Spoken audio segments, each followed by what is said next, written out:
But one day, when the king was gone, a monster showed up at the palace door. Boom, boom, boom, boom, boom. The monster knocked on the door, and one of the guards opened it. He took one look at this monster and said, "Ugly, dirty monster, get the hell out of here. What are you doing on the king's doorstep? You don't deserve to be here. Go, get away."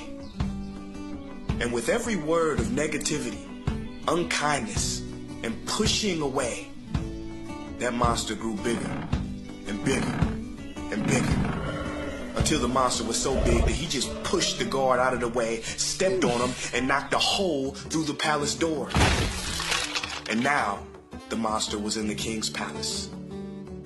Now these other guards heard all the noise, and so they came running to see WTF was going on. They see this ugly monster and say, Who let you in the king's palace? No, you should not be here. Get the hell out of here, you ugly, dirty, smelly monster. Leave now.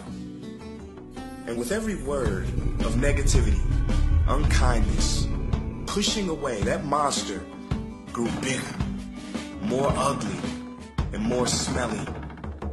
And then the monster just walked up, right up to the king's throne, flopped on top of the throne. The monster had now taken control of the palace.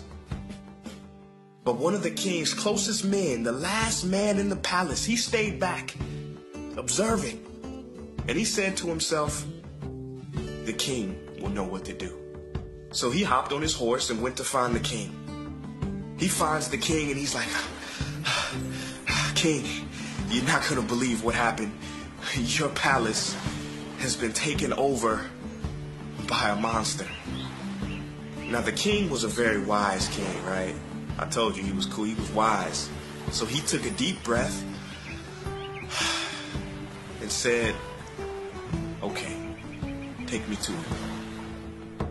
And so they rolled back to the palace, and the king walks in the front. He sees the hole in the wall where the palace door used to be. He walks up to the monster and says, "Welcome. It's good to see you. How you doing? Is everything okay?" And with every word of kindness, compassion, and acceptance, that monster grew smaller and smaller and smaller. "Hey, monster, you know, you smell a little foul. You ever taken a bath in a golden bathtub before? Maids, please take care of my friend. Clean him up real good." And with every word of kindness, welcoming, and acceptance, that monster got smaller and smaller, until the king finally said, "You know what, monster? You can stay here as long as you like." And at that moment, that monster disappeared.